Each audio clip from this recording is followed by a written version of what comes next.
Hello there to all of our Patreon listeners. You have reached the unrestricted section of the podcast that must not be named. I'm Melissa. I am Luke. We are joined by our special guest today, Terrance from Hogwarts Radio. Terrance, thank you for joining us. Woo, welcome. Absolutely. Luke, I think it's been, about 3 or 4 days since I've seen you last? If that, maybe less. Yeah, definitely. Well, thank you so much for having me. It's a pleasure to be on. Absolutely. We appreciate you bringing all of your expertise to us, to our unrestricted section where we can. This is my favorite part of the book, where we can actually open it up and not have to pretend like we don't know what's going on, because we do. Oh, it's so relaxing. All right, so let's jump right in. First thoughts. Terrance, kick us off. What do you... So the way this works is this is full spoilers, things that connect from this section throughout the rest of the series that just catch your attention. What catches your attention first in this section? Oh, God. Mad-Eye Moody, big time. Yeah. From being introduced to him, because there's a lot of things that after reading through this section, which is something that I haven't done in quite a while, and just not going off of movie canon, you're taking a trip down memory lane of how really eccentric and unconventional Mad-Eye Moody is. So that's definitely one of the standout things for me. Also, how Hermione, just like, what the hell goes on what the heck goes on like this hunger strike for the promotion of elvish welfare. I mean, it's just I don't know. There were a couple of things, but those were the two big moments that stood out for me. Well, let's talk about Mad-Eye, because I have to say I love this Mad-Eye. I love the crazy teacher, the one who's kind of going to get. As a teacher, we would always say, like, well, we're going to ask for forgiveness instead of permission, and then you just do what you know what is right and good for kids, and then you hope that everybody agrees with you afterwards. But like in all of that, he does that. That's his teaching style, except, like, spoiler, he's not him. Right. It's crazy to me. There were a few things that stood out to me that you didn't notice at first. You didn't think hardly anything of it. Like, what was it? There was like a kind of an incident that happened at his house or something. The dustbins, The dustbins. Yeah, with the dustbins. And so I'm thinking, oh my God, is this the moment that he was captured? Like, is this when Barty Crouch took him over? A lot of thoughts ran through my head at that point. Yeah, I think looking back, that's what we're supposed to kind of work through and deduce that from that. And I also think it's funny that, yes, it was that night that Barty Crouch Jr. takes Moody's place. He does the switcheroo, kidnaps him basically, and puts him in the trunk. And it's that night, because that was the morning that they went to the train station. It was later on that, like, next day that Barty Crouch Jr. as Moody, fake Moody, if we want to just simplify it, shows up at Hogwarts. And he's like, has he just been studying Moody for like months? Like, how is he so convincing so quickly? Well, he's only been doing it for a day. Well, we find out later that, I mean, wasn't Moody part of the reason he got captured? I know it was, I know he wasn't like the head of it. It was really the dad, but like Moody was there, and Moody's a famous Auror. Sure. I think it would be a lot harder to take, say, Arthur Weasley's place or Professor Trelawney, because they're not well known in society. But Mad-Eye, everybody knows Mad-Eye, and you just got to be crazy. Yeah, just be over the top and eccentric, and guess what? It's going to be okay. Right. Well, the thing is, Melissa, you mentioned that everybody knows Mad-Eye. He's this well-known Auror, very powerful Auror, but he was captured by some wizard that we have no idea about right now, at this point in the story. So it's like, how did this guy get captured by this ordinary wizard, this And follower Wormtail. of the dark arts? Yeah, exactly. And Wormtail. Like, come on. He can't do anything right.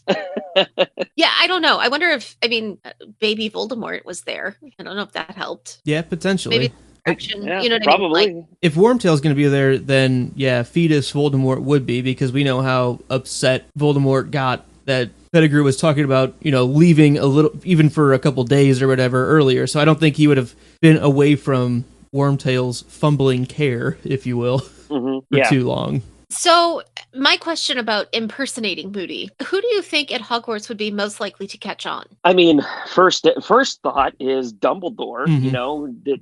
the great detector of dark magic and, all this other stuff. Maybe, I don't know, maybe Snape. with his experience with the dark arts. Those are just two names that come to mind. Yeah, Immediately. Snape's Legilimens ability seems like could come into play. Like, hey, why is this guy constantly thinking, well, what would Mad-Eye do? Maybe he's. But he'd have to know to look. We do know that Snape gets pretty suspicious of him when he's going through Snape's personal stores to get basically polyjuice ingredients later on. But like, I don't know, maybe, and I think there's a lot of evidence throughout what we find out that Barty Crouch Jr. is also a pretty powerful magic user. For some of the things that he's able to do as Mad-Eye, bewitching the Goblet of Fire itself, I mean, that is a pretty powerful thing to do. So Barty Crouch Jr. has to have those abilities from the start. Right. So he might be very aware of Snape's, legitimacy, and is also, maybe Barty Crouch Jr. is an accomplished occlumens because of it. He's just aware of it, so he can kind of avoid that situation. Or that's maybe way better he just than what I avoids thought. them. Yeah, maybe he just avoids them altogether. That's what I was thinking. Like, oh, there's Dumbledore. I'm gonna go the other way. Like, just I use my eye to see through the wall. He's over there. I'm gonna turn this way, and because I have this cool eye that can see through things or whatever, I can avoid a little bit easier. Yeah, that's fair. Because Dumbledore not only is, as Terrance pointed out, really, really accomplished at like dark wizard detection type things, he also has a personal history with the real Mad-Eye, and I don't know, like, yeah, maybe he's a little further off his rocker than he was, and, they don't hang out all the time anymore, but yeah, I think avoidance is probably the main way you can keep up the act. Yeah. Yeah, I had a bunch of moody thoughts in general. A lot of it's like unforgivable curses related. Yes. That whole sequence, those 2 chapters, basically, they talk about it a lot. When they're actually using the Imperious Curse on the students, I mean, one, Terrance, what are your thoughts on using illegal curses on students? I mean, it's totally illegal. Like, it's like, you can't pick and choose. Oh, yeah, this is going to be illegal. Not illegal for educational purposes. It's like, what the heck? It's like, oh, yeah, here's what not to do. Here, it's like equivalent of the school system now. Here, let me cut off your hand or something like that. You don't do this, and I'm going to show you exactly what not to do and not how to do it. It's ridiculous. Melissa, have you ever cut any of your students' hands off? No. Okay, all right. I haven't. Not that you'll admit on air. That's fine. I don't. I also don't teach anymore. No, I'm just. I feel like we need to update our catchphrase. It's a former math teacher, a learning coach, and an engineer. I still work in education. I've just moved on. My students are now the teachers. So teacher squared. That's right.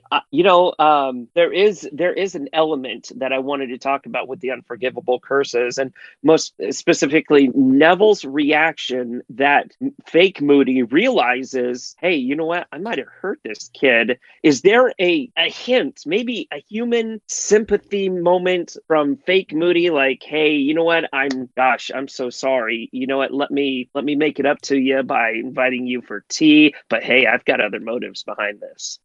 I don't know, because it's Barty Crouch's fault. True. Like, it's his fault. He caused it. He along with Bellatrix and right, but he was in the group who did that to Neville's parents. So there's that. Right. And one does not simply repent for their acts of loyalty to Voldemort, which is kind of what could be happening here if there's any sort of remorse happening in fake Moody, which I highly doubt. But I like the idea of him almost relating to Neville in a sense of like, yeah, you didn't have your parents and my dad really sucked too, and I know what that feels like. More than like oh, I feel really bad that your parents were tortured by me kind of a thing. I could see him relating more on a man, parents suck kind of level, even though it's really not what Neville's thing is. But I don't know if Barty Crouch... Lack of good parents sucks. Yes. I don't know if Barty Crouch has enough empathy in his person to be able to make that connection to his own role in that. I would want it to. Yeah, I don't know.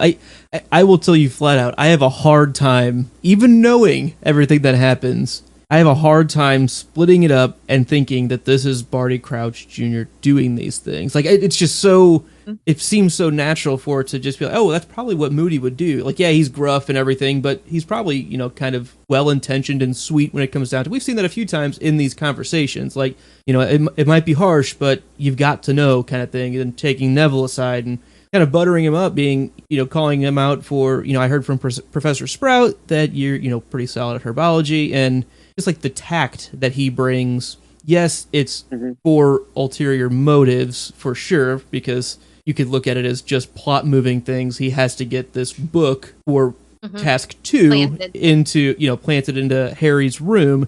But I don't know, that's like a pretty convoluted, well, the whole book is a convoluted plan. let's be honest on that for the Dark Wizards. But I don't know, like I think Moody is one of my favorite teachers, like, of all of them in general. But it's not Moody. I know, and it wasn't even Moody, right? That's what I'm saying. Yeah. Like, it's just crazy. I don't know. I have a hard time with that. We know nothing about Moody. We don't meet him, really. We see him maybe, once at Grimmauld Place in book 5. And then in book 7, whenever the Seven Potters scene, and then that's it. He's done. But it's a psychological thing. It really is, because we're meant to think that that's Moody. And we're introduced to the character as that's Alastor Moody, you know, and this is the Moody that we've heard about. We've heard Ron and his brothers discussing about he's a completely brilliant but mad Auror, and that's what our minds are conditioned to whenever we are going through this entire story, this entire part of the story,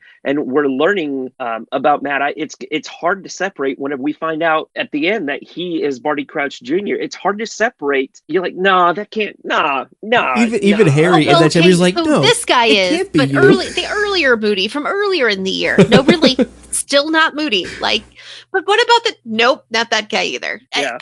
Okay, so Luke, it's been a while, but I think I've come up with another fanfic I need to read. Okay. The Life and Times of Mad Eye Moody. Okay.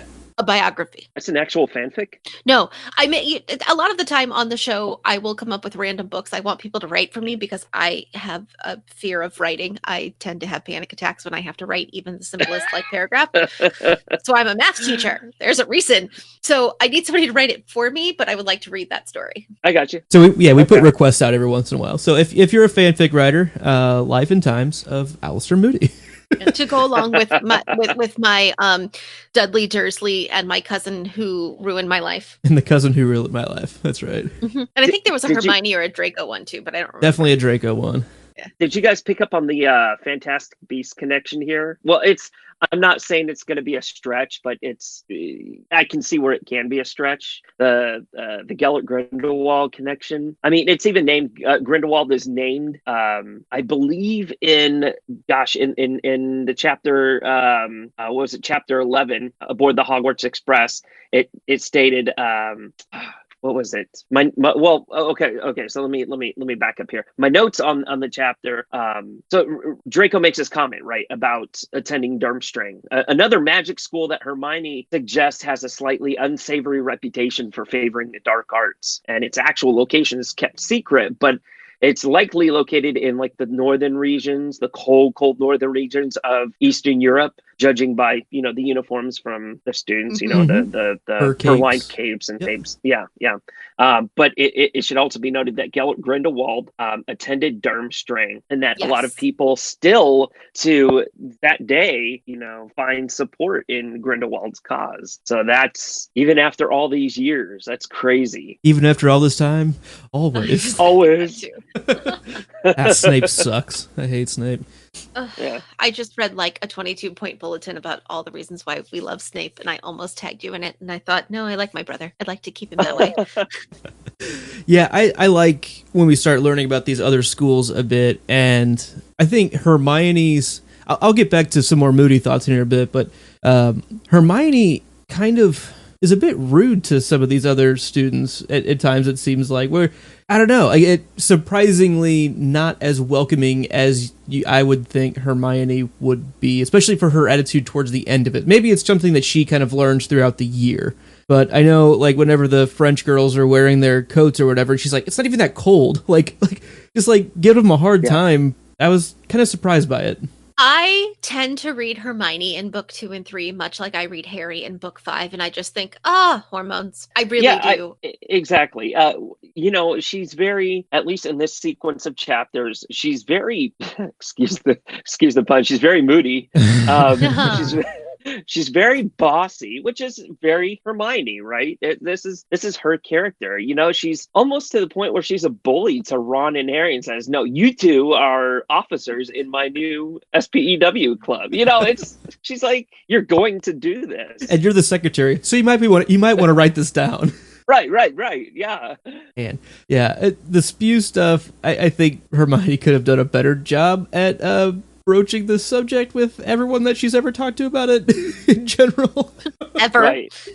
But I think, Terrance, you touched on a point of like, this is who Hermione's character is. And I think when we have rational, sane, level-headed Hermione, she can tone that back. But when I honestly believe probably there's like raging hormones and she's got this righteous indignation about the house elves. Like there's just so much pent up, probably negative feelings going on that she doesn't know what to do with, that her tendency to take charge and be the leader and expect everybody to fall in line because she's smarter than them and she already knows it and just do what I'm telling you. Life would be so much better if you just did what I said the first time.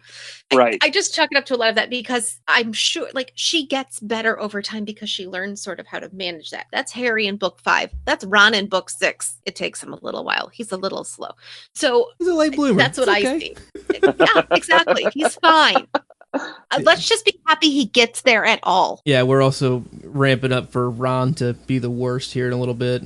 I'm not excited about those chapters coming up, but we'll get there. Yeah. Ron is Ron. See, Hermione's Hermione in these chapters. Ron is Ron in the next set of chapters.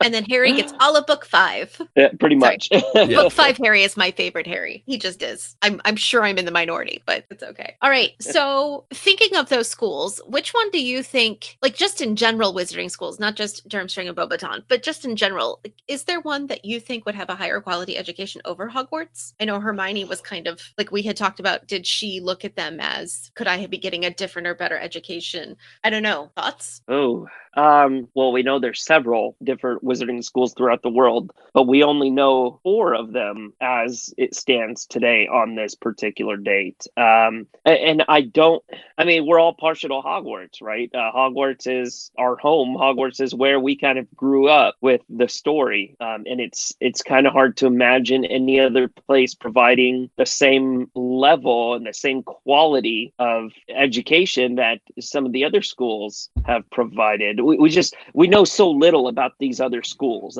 That's where we're having such a hard time, knowing that quality of education. I question the quality of education at Hogwarts a bit. This is something that we've touched on since we started this. There is a surprising lack of like any kind of curriculum oversight. It's kind of become one of our hot button topics on this show. There are some phenomenal educators in the group, for sure. McGonagall, right. Phenomenal. Sprout, I love her. I love the way she handles her very hands-on class. It's very motherly. I like her style. Flitwick, solid. Trelawney, worthless. Snape, content expert, but is a terrible teacher. Vince, pointless. We don't even know who taught them astronomy in the first book. Yeah. We don't even, we only know of one teacher from the astronomy department, but not an actual astronomy teacher they've had. Right. So, yes, I'm completely let's not even get you. started on defense against the dark arts. Just leave that part out.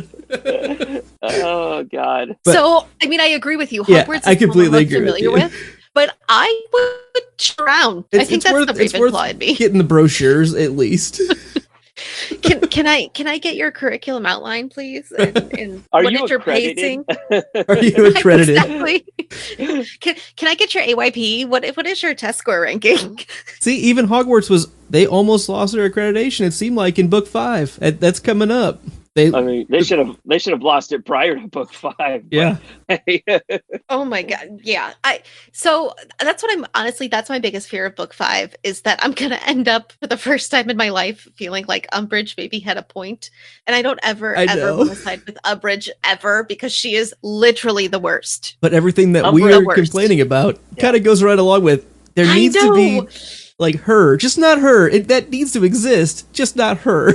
Is this when I officially become too old for Harry Potter? I was good. Yeah, no, not at all. Because because I mean, I was going to tie it into real world things that maybe certain countries are going through right now. Do we disagree with some of the way that things are done? Yes, but does it need to be done? Yes, but I don't know. it's Umbridge is Umbridge is Umbridge. I'm not even going to get into her. Yeah, she's the worst. Every time Luke says Snape is the worst or somebody else is the worst, he's just wrong because Umbridge. A lot of times I have to stay in the chapters that were, and I can't spoil until we get to these. So. But just know that know Umbridge. I think we might have to put a pin in this and kind of revisit this later. I could rant on educational reform at Hogwarts. Sign me up. Okay. Speaking of education, I 100% believe Dumbledore has no idea that Moody is showing the unforgivable curses to the students at all. And that makes me a little bit concerned about, again, Dumbledore's knowledge of what's going on in the school. He also did a terrible job of making sure the impartial judge for the Triwizard Tournament wasn't hoodwinked. He said, "Oh, I'm going to make sure it's not hoodwinked." No, he didn't. So he's got a couple of Dumbledore fails going on now. Yeah, I mean, this is where Dumbledore is a brilliant man, but his shortcomings as an educator, at least as a headmaster, are many. And I believe that he trusts Moody enough to know that, hey, maybe either he knows what's going on and he's like, you know what, they need to learn this because this is practical application. I would rather have somebody like Moody teach this to the students than anybody else, or he has no idea what's going on and none of the students want to step up and tell him. And I'm kind of surprised that Hermione really never went to him. That's the part that surprises. I'm with you on that. The fact that nobody, and we know not even just Hermione, yes, but we know already how much was being chatted about in the Great Hall.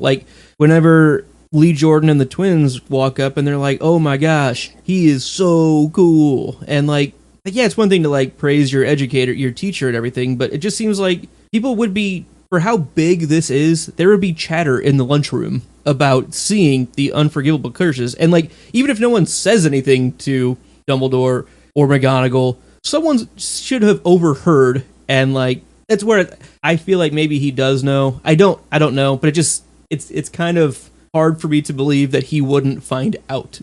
That he was so omniscient in book 1 and knew everything that was going on. And he somehow he doesn't possibly not know this. That's the hard time I have with it. I don't know if he knows that he's performing the curse on them like he does. That part I could see being left out, but I don't know. I have a hard time, like you said, with how omniscient he has been in the past. How is he not anymore? Did he turn off his security cameras or what? And it kind of makes me wonder.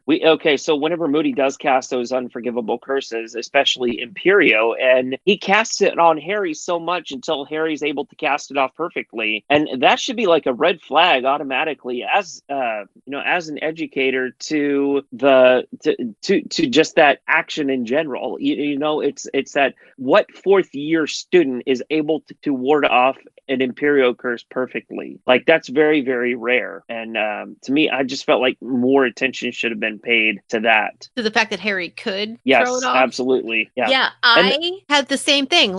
Why do you think he's even able to do that in the first place compared to other basically freshmen is what they are. It was very, it was a very euphoric feeling that had passed through Harry, kind of felt good to him. And it's not necessarily that he was happy, but he's he was able to resist whenever Moody said, "Jump up on the desk," and he's like, but he heard the voice in his head, "But why? Why would I do that?" I don't think I want to.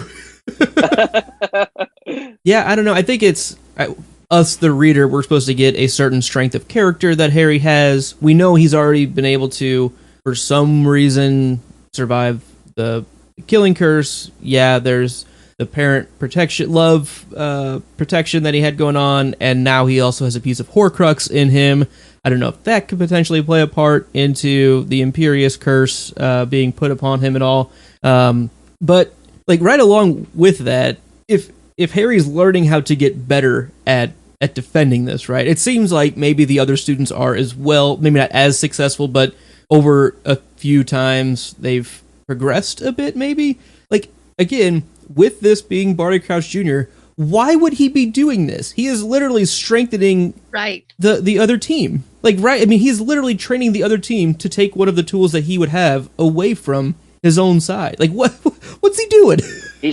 He's playing the part of Moody. It's that he doesn't expect anybody to really perfectly ward off any of these curses. And I feel like Barty Crouch Jr. gets some sort of enjoyment out of doing this to students, which is a very troubling thought. And I just, speaking of troubling thoughts, I had another one.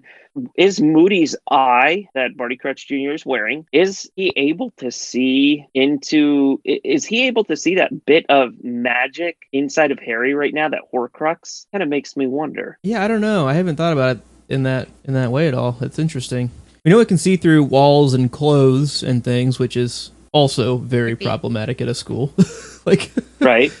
But I hadn't thought of it being able to detect like magic within a person or like a Horcrux type thing at all. We know that later on he can see through the wardrobe and see the boggart inside, so we know that he's the only person that knows what a boggart looks like in its natural form, I guess. I'm sorry, that just hit me. We've talked about that, I thought.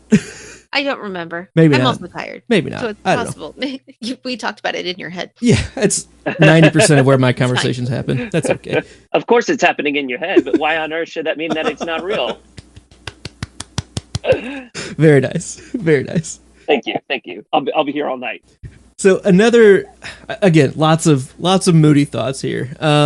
Because we have this introduction to him, and it's a very, very well done reveal at the end. I think it's even better than the Quirrell reveal in book 1, just because we're so sold. It's so convincing that Moody is just like the best mentor, that Harry could have right now, outside of like Lupin being there. But it's so convincing. But Moody specifically says that he isn't supposed to show, the unforgivable curses until 6th year, but he only has 1 year to do this. Is he teaching everyone the same curriculum? If he has specifically 1 year, is he doing this to everybody? I know Melissa and I have touched on this a bit. Terrance, what do you think? I think he's in the mindset right now. This is a 1 year gig, So why not? And he probably is, because honestly, is Barty Crouch Jr. really going in there with a curriculum? Like, is he going with a plan? Is he going to follow the syllabus to the T? No, he's not. I doubt that he's even planned what he's going to teach. And he just kind of thinks of things on the fly. He has one goal in mind, and that's to get Harry to win the Triwizard Tournament at all costs. And so he's gearing his entire education based so that Harry can win, at least to the 4th years. That's what I think. Right. And to the 6 years, of course, we don't have any context behind this, but I can imagine Moody not giving a damn. And I say Moody, I mean, I've really got to use, fake Moody or something like that. Right. Barty Crouch Jr.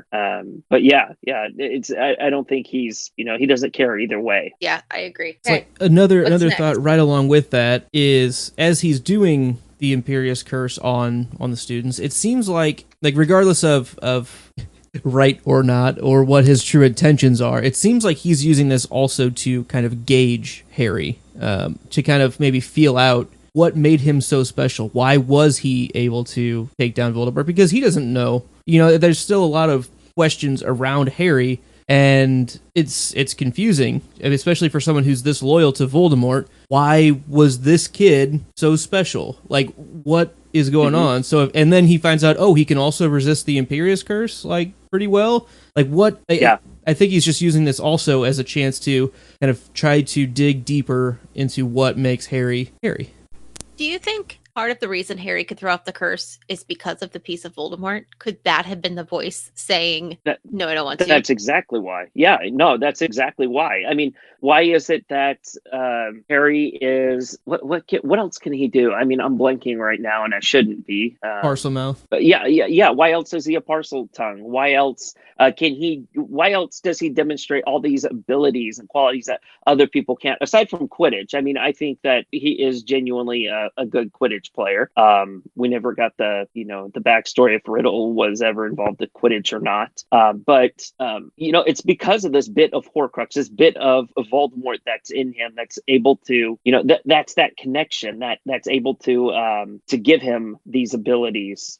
I definitely don't disagree with a lot of the abilities that Harry has that make him special are from that. I don't know. Like this one, I don't know. I think there could just be something else going on, that he's just naturally gifted in certain things, especially defense against the dark arts type things, which I guess would also be a part of Voldemort. He would be very good at defense against the dark arts because he's so good at dark arts. I don't know. Like I try not to give the Horcrux connection every positive quality, every strong quality that Harry has. Like I think he's still a strong person regardless of that. I know it's really the separator. It's the thing that makes him so special. But I like to think there's like a personal integrity thing that Harry would have had either way, probably from his mother. Well, I just wonder if he would have thrown off the curse without it. Yeah, I don't know. That would be true test. Let's get grown up Harry. Let's imperialize him, and let's see if he can throw that off. And in which case, right, like you remove one variable at a time. Oh yeah, absolutely. I would imagine that he retains, even as adult Harry, he retains some of that ability, learned ability. To do that. Yeah, exactly. Not necessarily that there's a bit that residual dark magic left in him. No, it's just that he's learned how to do it, and that just stays with you forever. It's like riding a bike. Well, maybe. Yeah, I don't know. 2 final Imperious Curse thoughts I have. It seems to give you like abilities that you normally wouldn't have, and makes me think, like, does it even give you superhuman abilities? If you put the Imperious Curse on a Muggle, would the Muggle avatar be able to perform magic? Like, it's you know what I mean? Does it transfer from the user of the curse through, these are also questions that we bring up fairly often here of, where do these connections stop? We know that Neville was doing gymnastics that he would not normally have been able to do, is what in Harry's thought. Maybe Neville's an accomplished gymnast. We don't know.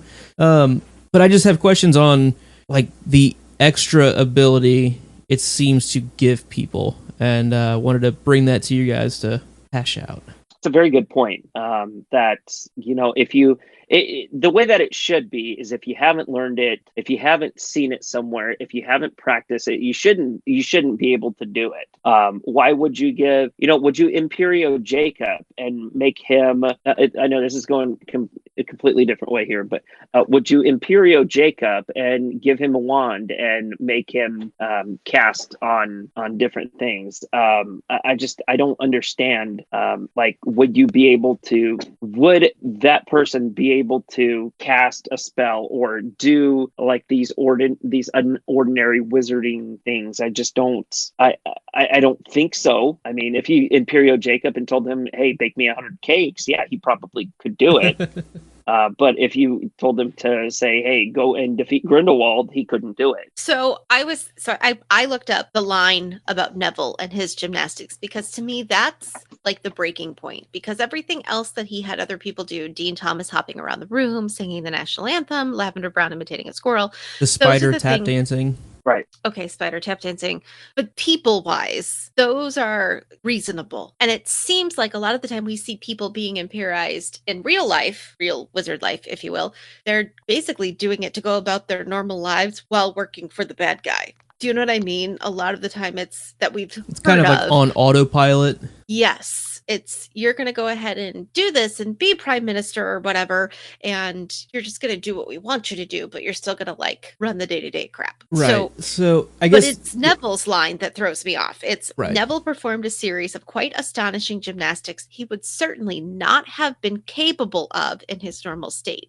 And I think it comes down to what that means by not, certainly not been capable of. That's the piece that I think throws it off, because we hear that and we automatically think, oh, that means that we can make anybody do do anything? Or does it mean that Neville hadn't had enough practice to do it, but his body had the physical capability? Because I don't believe muggles have the physical capability to perform magic. Neville's body has a physical capability to do gymnastics, but he has not been through any training for his own mind to put his body through that. Same thing with the spider. The spider had the physical capability to do tap dancing, but not enough practice and brain power to literally make his nerve endings move the muscles in the right way. I don't know if a muggle, no matter what curse you put on them, has the physical capability in their bodies to perform the magic. So I'm going to say probably not. Right. But it took me a while to get there. Yeah, I think I'm with you. I thought it was an interesting thing of like, hey, does that magic, for lack of a better term, daisy chain through the end goal? And like, hey,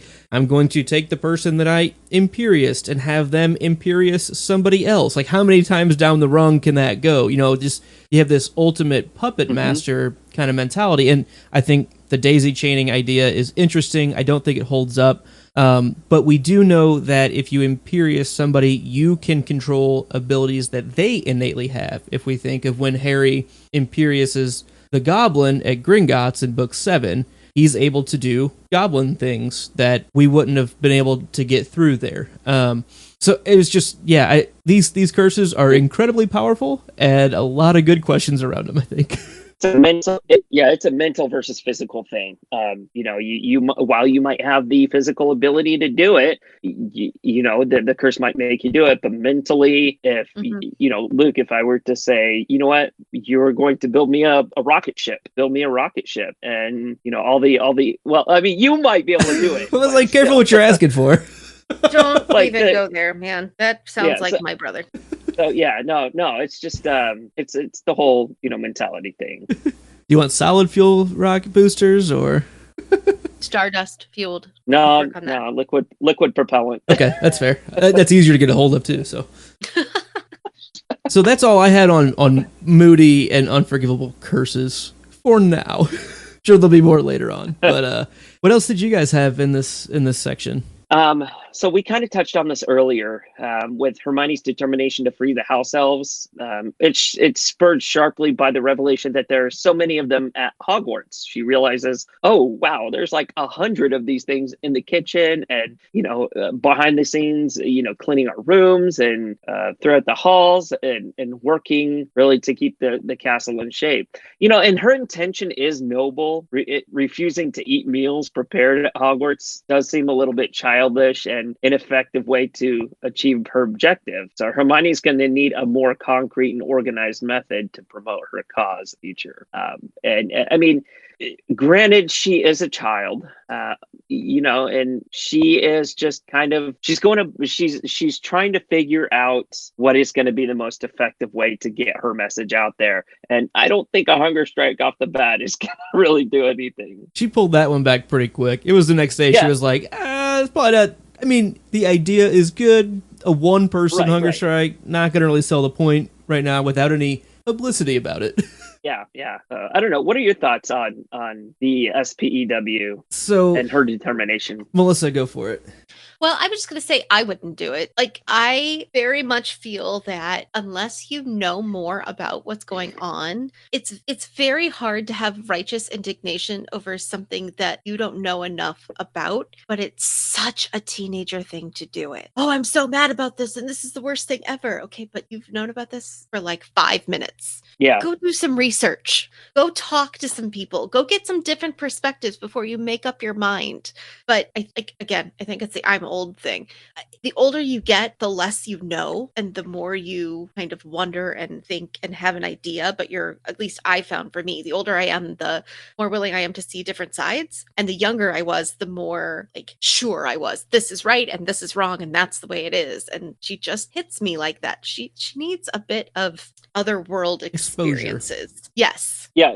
Yes. So absolutely. I know, again, our listeners have heard me make this point already, but I wanted to get Terrance's opinion on it. I get a very Hermione is very much like Daenerys Targaryen in Meereen. Game of Thrones reference for you, but yes, where she's dealing with slavery, and we know what she's doing endgame-wise is right. I mean, no one is going to know flat out say, slavery, good idea. Let's just do that. That's awesome. Big fan of that.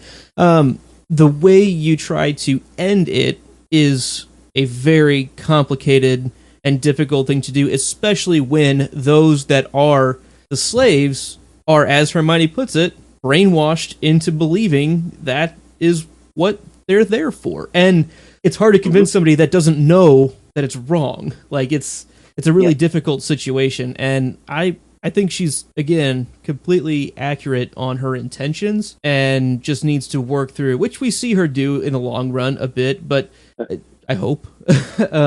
Just needs to kind of figure out a better way of approaching it. Well, the way that Daenerys Targaryen, not to get too much into it, the way that she accomplished her task was she gave the slaves the tools to be able to rise up against their masters, essentially. And Hermione what tools could Hermione give a house elf, to rise up against wizards? It's that they don't want to. They want to maintain the status quo. They've got a good thing going on there. Of course, like you said, Luke, the end game is totally, slavery is absolutely horrible. And, regardless of the way that you want to see it, these house elves are enslaved, and they have been for generations. But unless Hermione plans about going about, nailing witches and wizards to posts and crosses and posting them right up in the Hogwarts hallways, corridors, her message it's not going to get through. And the next thing she tries to do is knit sweaters and hats for them to take and free themselves, which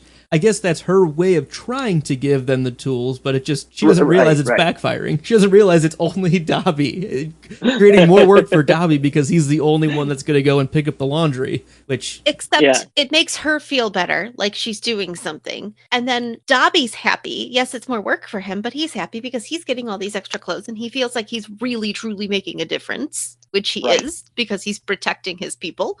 And I mean, it's a weird sort of good stalemate. Yeah, I agree. Yeah. All right. My only other thought is, can we please do a quick rant on why is there no Quidditch? This is ridiculous. Would anyone like to start? Yeah. So go for it, Terrance. No, please. House. Show me the house rules on this one. So the thing that I think sets it all off as being they could have done Quidditch is the excuse that we're specifically given by Dumbledore is there's not going to be any Quidditch because all of the teachers are going to be so busy with the event that we have going on this year that it won't be manageable. One, how involved are they in the Triwizard Tournament at all anyway? I mean, it's 3 events, 3.5 if you count the Yule Ball. There's only 3 competitors. Like, setting these things up, a lot of it's done by the Ministry. A lot of it is done single-handedly by the champions. Only one of which comes from Hogwarts. Not that intensive. 2, how involved are the teachers in Quidditch? There's Madam Hooch. That's it. It's completely student-led. She has no other job. None. She doesn't teach a class except for, broomsticks once. Yeah.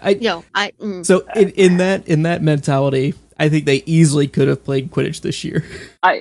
Okay, so let me play devil's advocate. Yes, please. Go ahead.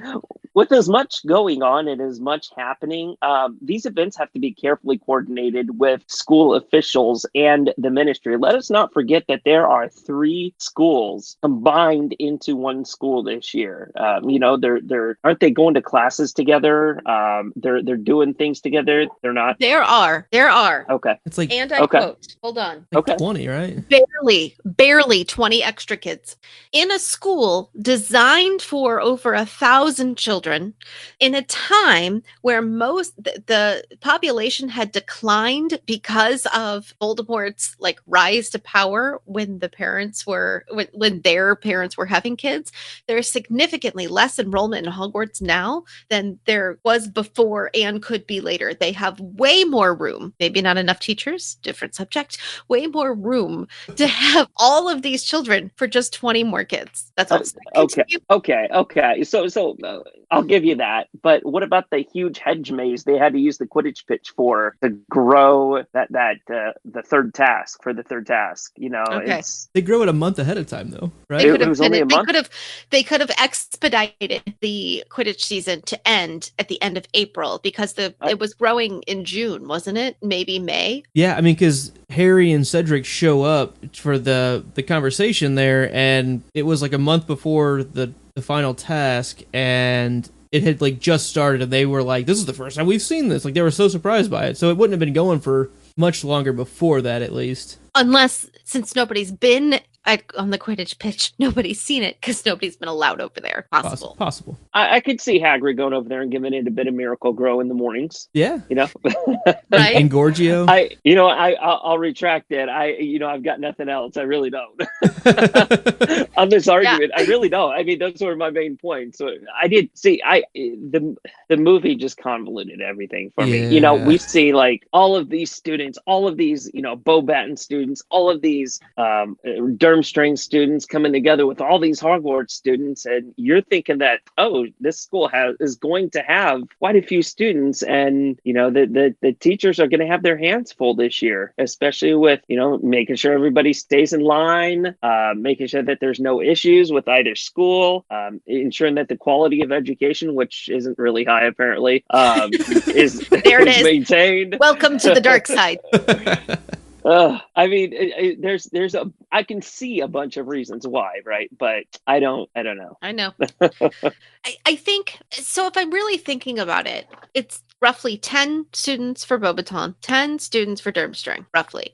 Mostly 6th and 7th year. They have to be 6th and 7th years because they knew about the age line. I'm sure they only brought those kids who acceptable fit the criteria, candidates. Yep. Which means they've all passed their state country regulation level of OWLs, which meant that they're all probably Newt level or equivalent level students that could easily be done with just the headmaster or headmistress overseeing their studies, as in like, hey, I got an L, here's the things you all have for this week, you're going to send them off. Yeah. Can we also just real quick touch on how cake job the headmastership or headmistressship seems to be for any wizarding school? Like, they don't do anything. They can just take the whole year off and spend it at a different school with a group of 10 students, and that's just like cool. Like their other schools are fine, and we were already saying how little Dumbledore does anyway. So. Well, best field trip ever. I mean, do they really stay there like the entire time? I highly doubt it. I mean, Karkaroff's got a lot going on. He's got Victor Crumb to worry about. His prized possession. He's got convincing Snape that, hey, you know what this means here? It's moving. Hello. He's got a lot to worry about. I find it very odd that they come and live for the year in general, the kids and the teachers. Like, why don't you come for like the week before? Make it a long weekend, right? And like home field advantage, I guess. Like, yeah, like definitely for the ceremony, the Goblet of Fire ceremony. Like, sure, like show up in the big carriage and the big pirate ship for that. Have a fun time doing it. The other 4 tasks really, for including the Yule Ball again. Just have like a single flu network line set up to each school for just like that weekend each time. Like, not a big deal. And then you bring people in. Like, you can bring everybody so they have cheerleaders or whatever. But yeah, I would be the one who's like, I don't want to go. I'm going to stay here. And all you people who need the glory that probably drive me crazy anyway, I'm just going to hang out here and be quiet in my room and read my books. I'll be in my room making no noise and pretending I don't exist. Exactly.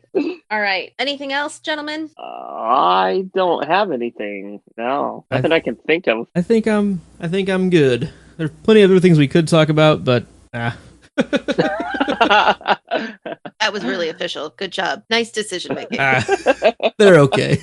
I've had better thoughts before.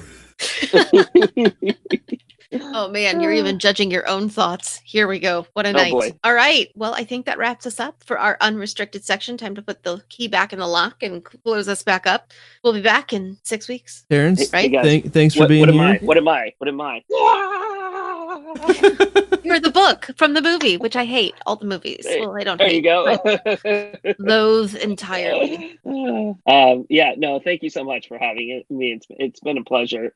Definitely gonna have to step on for full episode one of these days. It's a lot of fun to just really dive back into the text. You pick a chapter, let us know which one you want. We will pencil you in. Oh, pencil, not pen? It's actually Google Sheets. It'll always be Google Sheets. And it's very ironic because I have a huge thing against pencils and I hate them. So I will pen you in. We'll in pen my you Google Sheet. with blood in Google Sheets. There we go. That works. Check out more from Terrance on Hogwarts Radio. Been doing it for 10 years, over 10 years now, and going up and up again. So check him out there, and you can hear from me every once in a while there too when I'm not working. Yeah, thank you again so much, guys. It's been an absolute pleasure. All right, make sure to check out our show on iTunes or any of your podcatchers, particularly Radio Public, where when you listen, everyone benefits. And we appreciate every single one of our Patreon listeners and patrons and donators and the Imaginary Legion. So thank you for joining us and staying with us. And we will see you soon. Until then, stay imaginary. Thanks.